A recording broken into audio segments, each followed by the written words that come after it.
Bienvenue sur Top Sheets. Dans cette vidéo, je vais vous montrer comment faire une recherche dans Google Sheets de 3 manières différentes. La troisième va permettre de mettre en évidence les réponses dans le tableau que vous aurez sélectionné, ce qui rend l'identification des réponses beaucoup plus facile. C'est très intéressant quand votre tableau de données est très important.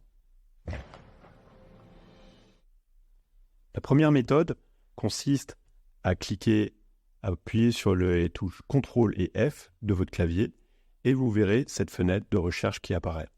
Si je recherche le prénom Antoine sur la feuille, sur la page, on voit bien que les réponses ici sont mises en évidence. Et on peut cliquer sur les flèches pour monter ou descendre dans le tableau. La deuxième méthode consiste à aller dans Édition, Rechercher et remplacer. Vous pouvez aussi utiliser le raccourci CTRL-H. Et donc, dans cette fenêtre, cette boîte de dialogue Rechercher et remplacer, on tape le mot que l'on cherche, en l'occurrence le prénom Antoine. Et il suffit de cliquer sur Rechercher pour passer à chaque fois sur le prénom suivant, jusqu'à ce qu'il n'y ait plus de réponse dans le tableau et on a le message « Aucun autre résultat trouvé, retour au début ». A l'inverse, toutes les réponses ne sont pas mises en évidence, contrairement à la méthode précédente. La dernière méthode consiste à utiliser la mise en forme conditionnelle. Vous allez dans Format, puis Mise en forme conditionnelle. Il faut sélectionner une plage de données. Donc si on veut rechercher les prénoms Antoine dans cette plage de données, c'est ce qu'on sélectionne. On clique OK. On met en forme les cellules si le texte contient le prénom Antoine. On peut aussi décider ici de changer la couleur du texte ou le fond d'écran de la cellule. Donc on va mettre un fond jaune et là on a toutes les cellules qui contiennent le prénom Antoine qui sont mises en avant. On peut aller encore plus loin avec cette méthodologie. Je vais vous montrer une autre possibilité. Si ici, dans la cellule D1, on veut mettre quelque chose, on veut mettre le mot que l'on va rechercher. Donc on va rajouter une règle de mise en forme conditionnelle. On va choisir la plage. Si par exemple, on veut choisir un pays, on ajoute la plage.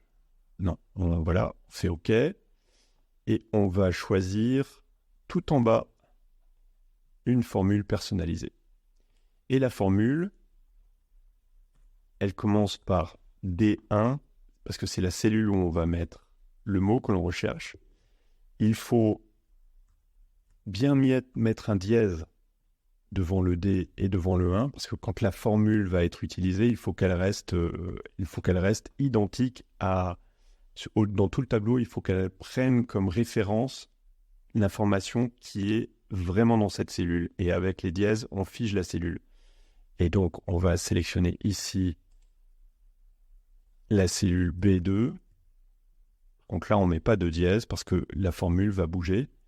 Et on choisit de mettre en jaune. OK. Et là, par exemple, il suffit de saisir Suisse.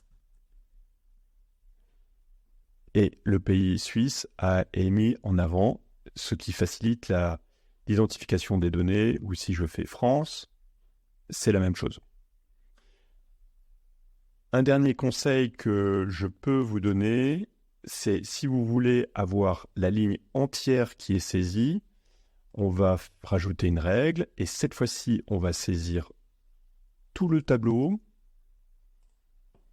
et on va, dans la règle de mise en forme, on va tout en bas, formule personnalisée, on saisit une nouvelle fois dièse D1 et cette fois-ci, on va mettre dièse B2, c'est-à-dire que on va juste figer la colonne B.